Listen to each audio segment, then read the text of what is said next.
Bonjour, ravi de vous retrouver, merci de votre confiance. Donc aujourd'hui, je vais vous donner, comme je vous l'ai promis, toutes les clés pour dessiner ultra rapidement, comme j'ai pu vous le montrer dans la vidéo de présentation.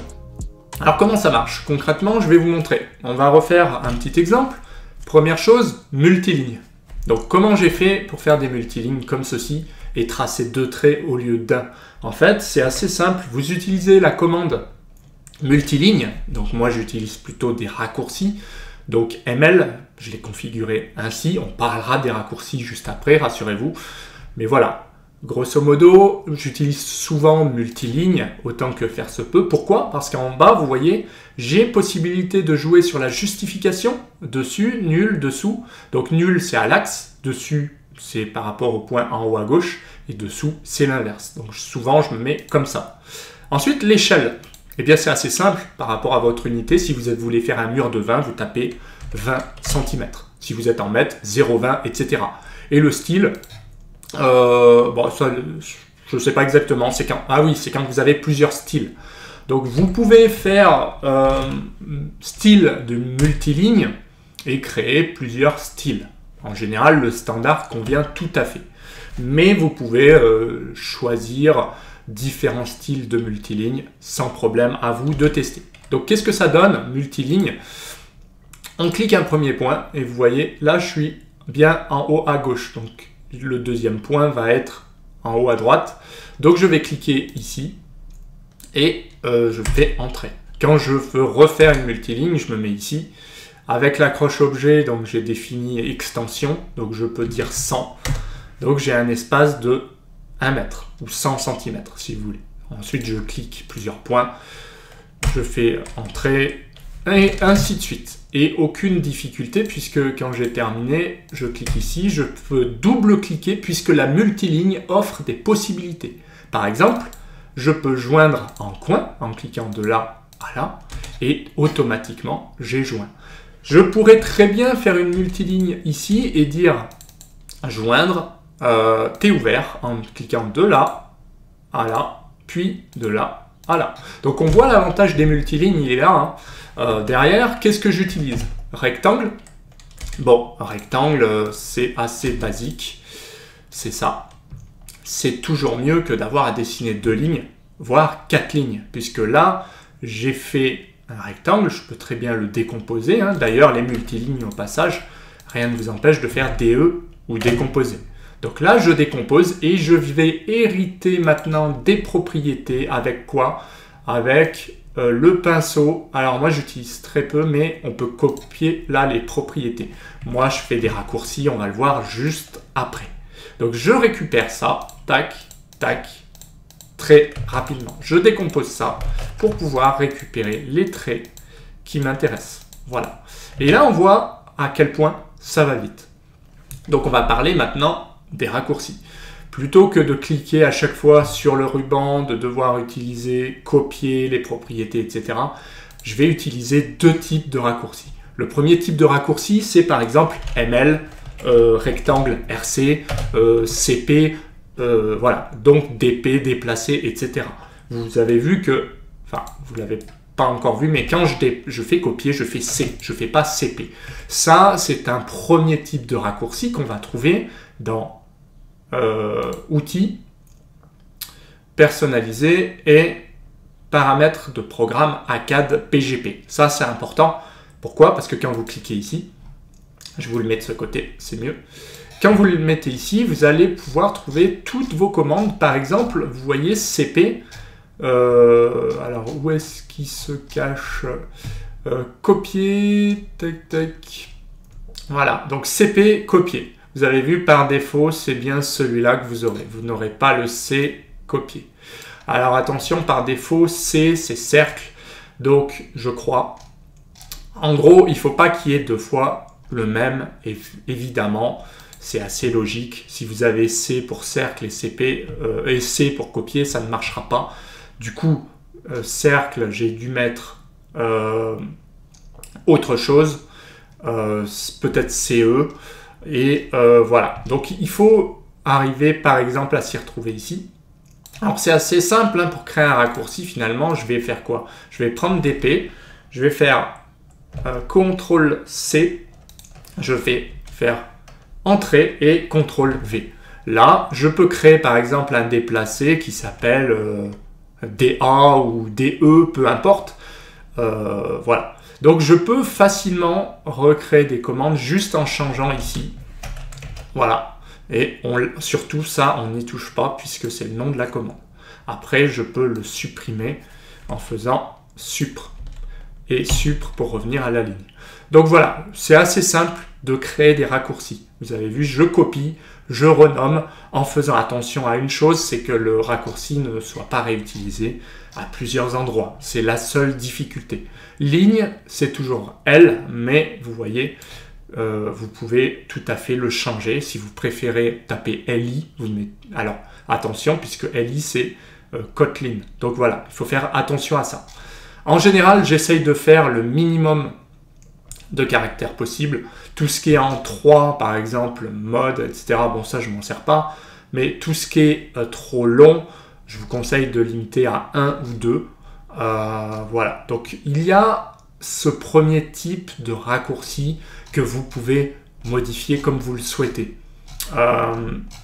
C'est ce que j'utilise pour faire RC rectangle. Voilà, copier C, etc. Donc ça, c'est le premier type de raccourci, je dirais. Donc je ne vais pas enregistrer. Mais vous faites bien CTRL-S ou quand vous fermez, vous faites bien enregistrer. Et ensuite, vous redémarrez AutoCAD pour que les paramètres soient pris en compte. Alors le deuxième type de raccourci, ça va être par exemple pour faire des cotes. De cette manière, très rapidement. Comment je fais pour faire ça? Eh bien ça, c'est ce qu'on appelle un type de raccourci qu'on va trouver dans Outils, personnaliser, mais cette fois-ci, je crois que c'est Menu. Oui, c'est bien Menu. Alors Menu, l'avantage, c'est que vous avez des raccourcis, par exemple, comme CTRL-A, CTRL-S, etc. Donc ce sont des raccourcis rapides.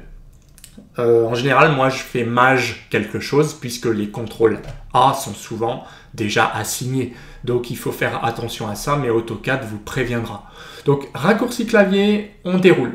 Touche de raccourci, on déroule. Et là, on va pouvoir voir déjà des raccourcis existants.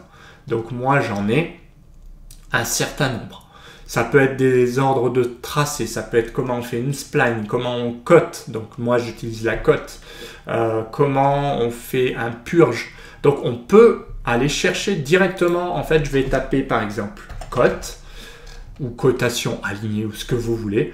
Si vous voulez la prendre, vous la faites glisser. Donc, on va faire un exemple. Qu'est-ce que j'ai qui n'existe pas? Voilà. En fait, j'ai déjà cote. Donc, je vous encourage à prendre celui-là puisque c'est cote, c'est celui-là, je pense. Oui, c'est ça. Ou cote. Donc, ça dépend de votre version AutoCAD. Et ça dépend de ce que vous utilisez. Moi, j'utilise les cotes intelligentes disponibles après AutoCAD 2016, je crois. Et du coup, ça permet d'avoir toutes les cotes à un seul endroit plutôt qu'avoir, comme je l'avais avant, cote linéaire, cote alignée ou cote linéaire, etc. Donc là, vous avez tout sur la même cote. Donc, une fois que c'est fait, vous cliquez, vous maintenez, un clic normal, un clic gauche, vous faites glisser jusque là, vous lâchez, et là, vous allez avoir votre cote. Vous allez la chercher, elle est là, d'accord? Alors, ensuite, c'est assez simple. Vous avez votre cote, sauf que vous n'avez pas de touche ici, en principe. Moi, je l'ai puisque j'ai cliqué là, et j'ai cliqué là, d'accord? Donc, la seule chose que vous avez à faire, une fois que vous avez trouvé votre raccourci dans la liste de la touche, des raccourcis, c'est d'aller lui assigner ici un raccourci clavier et faire par exemple Maj A, Maj Z, Maj quelque chose. Alors attention, si ça existe, il vous le dira. Si vous avez non attribué, c'est bon, vous validez et vous le notez au départ. Je vous encourage à le noter parce que sinon vous pouvez oublier. Généralement, je le note au départ sur un bout de papier ou alors sur un Word ou ce que vous voulez, je sais pas, ça peut être un bloc-notes, enfin voilà, sur l'outil bloc-notes, ça va très bien. Le tout, c'est de pouvoir les retrouver, puisque quand vous en avez 5-6, vous allez vite oublier. Donc au départ, notez-les. Une fois que vous avez fait, par exemple, Maja, vous faites OK. Vous faites OK. Et là, quand vous ferez Maj A, vous aurez comme moi la possibilité de faire une cote, tout simplement. Maj A, hop, j'aligne, Maj A. Donc là, je pourrais faire des cotes continues, mais ça va tellement vite que voilà, je décide de faire des cotes comme ça. Donc ça, c'est le deuxième type de raccourci qui est très puissant, puisqu'on peut utiliser n'importe quel raccourci AutoCAD. Je l'ai fait pour hériter les propriétés. La seule complexité, c'est de trouver le nom. Donc en général, quand vous voulez savoir ce que c'est, vous laissez appuyer, vous voyez ici CoresProp. CoresProp, ça veut dire que si vous tapez CoresProp au clavier, là je le tape, hein, il apparaît ici, vous allez faire Entrée, et là vous sélectionnez par exemple ça, et vous dites que ça, c'est dans le calque, ici, donc cotation.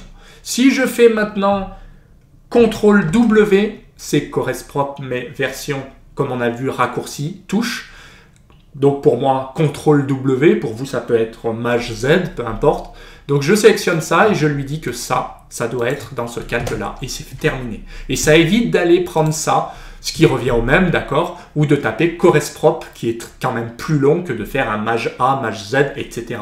Donc vous voyez, l'avantage, c'est que Maj A, vous le faites avec une main, et ensuite, vous utilisez votre souris pour valider les éléments. Donc vous sélectionnez... Plutôt que pareil, avoir à cliquer là et se déporter ailleurs, donc perdre du temps, vous faites Maj A, Maj Z, et ça devient en fait automatique. Donc vous allez gagner du temps, d'autant plus que si vous êtes sur Annoter, vous devez retourner sur Début et aller sur Copier les propriétés, d'accord? Ou alors vous devez taper CoresProp et vous devez cliquer. Donc c'est très long. Quand vous faites Maj A, c'est terminé. Vous n'avez pas besoin d'aller à droite à gauche, vous faites Maj A et vous faites votre code, c'est fini. Tout simplement. Donc ça, c'est très très important. Premier type de raccourci, ML, par exemple, RC. Donc ça, c'est important. Deuxième type de raccourci, vous cotez. Voilà.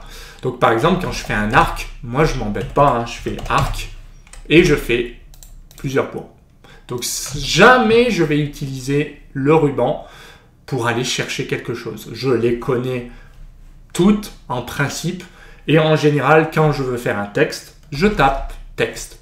Donc, il y a des choses que je me suis amusé à faire court et d'autres où je ne m'embête pas trop puisque texte, si je fais TEX, voire, ouais, ou je le tape même en entier, ça va tellement vite.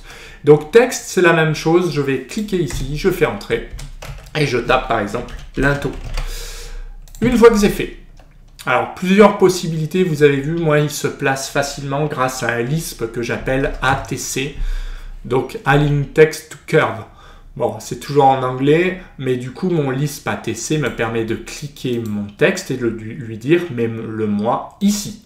Dans ce cas-là, lui, il va se débrouiller pour trouver l'objet, d'accord, et me le mettre au bon endroit. Si je le fais sur une ligne, il va me le mettre sur cette ligne. Si maintenant je lui indique cette ligne, il va rester sur cette ligne, tout simplement. Donc ça, c'est très facile et ça permet de gagner beaucoup de temps. Donc si je veux le mettre comme ceci, je peux, mais il va être mis un peu au hasard. Si je fais ATC, il sera toujours aligné et il sera toujours à telle distance du bord.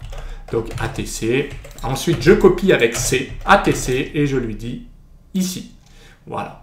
Et là, vous voyez, je peux changer là plus, moins pour l'espacement et je peux changer la rotation automatiquement en tapant R. Je peux aussi faire Y pour qu'il reste toujours plus ou moins comme ceci ou comme cela. Donc, pas mal d'options sur ce petit Lisp, très sympa à utiliser. Lisp que je vous ai mis dans la rubrique téléchargement. Donc, pareil, si je veux faire ici un mur, j'ai un petit outil qui me permet, donc vous voyez, si là, par exemple, c'est écrit linteau et que je veux faire maintenant mur, je tape CT, CTX, je fais de là à là, et lui s'appelle directement mur. Pratique si j'en ai beaucoup et que je veux dire CT linteau, je sélectionne linteau et hop, tous deviennent des linteaux. Donc ça, c'est vraiment très très important. Avec le même Lisp, vous avez aussi mur On va mettre en biais. Pourquoi je mets ça? Je vais vous montrer. Par exemple, vous êtes trompé. Vous mettez mur en biais et là, vous mettez mur biais en. OK? Tout ça pour dire que lui, vous êtes trompé. Donc, ce que vous voulez, c'est inverser. Lui, c'est mur biais en et lui, vous voulez que ce soit mur en biais.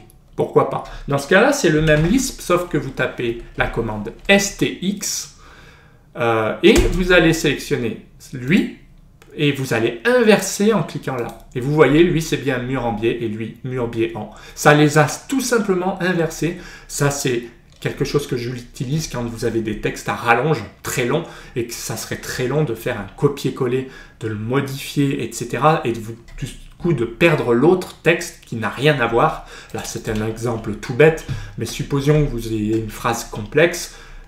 Il y en a un que vous avez copié-collé, vous allez écraser l'autre, d'accord? Mais du coup, l'autre sera perdu. Ou alors, il faut le copier avant, ça devient n'importe quoi. Le fait d'inverser mur et linteau, vous faites STX. Bon, STX, vous faites linteau à mur et le mur devient linteau et vice versa. Vous êtes trompé, vous faites ça, tac, terminé. Donc vous voyez à quelle vitesse ça va. Pareil, si je veux un mur, je tape CT, puisque là, cette fois-ci, c'est copier et hop. Donc ça, ce sont des Lisp très pratiques. Le ATC, Align Text to Curve, permet d'aligner le texte et STX ou CTX ou STX permettent de jouer sur la copie ou l'inversement de texte. Donc ça, ce sont des Lisp vraiment très très pratiques. Je vous les mets parce que franchement, moi, je les utilise constamment et on voit à quel point ça marche bien. Les hachures, c'est pareil, je vais taper H directement. Si je fais une ligne, je tape L et je fais une ligne. Ça peut être une poutre, ça peut être une bande noyée. Voilà, donc il ne faut pas s'embêter. Utilisez bien les raccourcis. Maintenant, donc si je veux faire hachure, je tape H, je choisis l'objet, par exemple je vais hachurer ça, et tout simplement, il me fait la hachure. Donc ça, ce sont vraiment des outils très pratiques que j'utilise au quotidien, puisque ça marche très très bien. Alors vous avez vu, la dernière chose dont on va parler, c'est comment je fais pour avoir ça dans le calque cote, avoir le texte ici dans le calque texte et avoir un trait dans le calque poutre directement, etc. Donc, comment on fait pour avoir des calques automatiques? C'est assez simple, c'est un Lisp. Donc, le Lisp que j'utilise, donc pour charger un Lisp, je vous ai mis également la vidéo, mais quand vous allez dans Upload, là, vous allez voir que j'ai beaucoup de Lisp. Je ne vous les mets pas tous parce que tous ne servent pas, d'accord? Par contre, celui que je vais vous mettre, c'est le que j'utilise donc automatiquement, c'est le Layer Director. Layer Director, c'est quoi concrètement? C'est Layer, c'est calque, et Director, donc comment on va gérer les calques automatiquement, d'accord? Donc le calque, le Lisp, pardon, celui-là, vous allez avoir à le changer. Tout simplement parce que, par défaut, sinon vous aurez des noms de calques comme moi. Vous aurez des noms de calques à la noix, puisqu'il ne peut pas savoir quel nom vous allez lui donner. D'accord? Donc pour changer, pour modifier un Lisp, c'est avec le bloc-notes. En général, si je double-clique, il devrait me l'ouvrir. Ou alors je fais clic droit, ouvrir, puisque là je suis sur AutoCAD. D'accord? Donc là, je vais descendre. Ce qui m'intéresse, c'est d'aller voir là dans le Layer Director Data, eh bien vous avez vu une sorte de tableau. Alors, c'est pas très simple, le Lisp, c'est un langage qui existe depuis très très longtemps, d'accord? Mais il n'empêche que vous n'aurez pas grand chose à faire, si ce n'est, vous voyez ici, mettre à la place de BE-Text, mettre par exemple, je sais pas, votre bureau d'études suivi de, ou votre nom suivi de code, enfin texte, TXT ou texte comme moi, peu importe. Ici, vous pouvez mettre votre nom ou vous pouvez ne rien mettre du tout et mettre que texte. Là, j'ai mis cote, vous pouvez mettre cotation. Là, vous avez BE poutre, vous pouvez mettre, je sais pas moi, linteau poutre.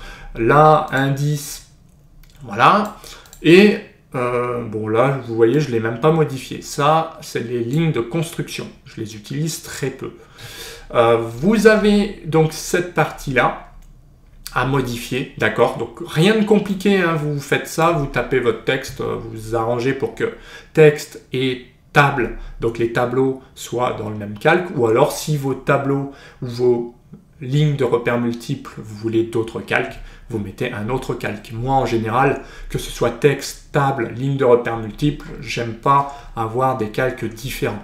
Pour moi, c'est la même chose, ça reste du texte, d'accord? Dim, c'est des dimensions, donc ça sera de la cote. Les lignes, polylignes, rectangles, ça sera de la poutre. RefCloud, c'est nuage de révision, donc pour moi, c'est de l'indice. Vous pouvez mettre révision, il n'y a pas de souci. Bon, ça c'est toujours DevPoint par défaut. Et là, vous pouvez marquer... bon, ça c'est la description. Donc on s'en fiche un peu, mais dans les calques, si vous avez déjà une description, il ne va pas vous la changer. Quand vous prenez un fichier vierge, ce qui se passe, c'est que tout ce que vous rentrez là, même si vous n'avez pas le calque, par exemple, dès que vous taperez texte ou ligne, vous aurez directement le calque, la description, la couleur ici, le type de trait, par exemple hidden pour des pointillés, continuous pour des traits pleins, l'épaisseur de ligne 3, voilà. Donc ça c'est important quand on n'a rien sur le fichier. Si vous avez un gabarit, si vous avez déjà un fichier, ça franchement on s'en fiche. Vous mettez simplement le calque, parce que lui, du coup, il va reconnaître le calque en question et il va vous hériter la même chose.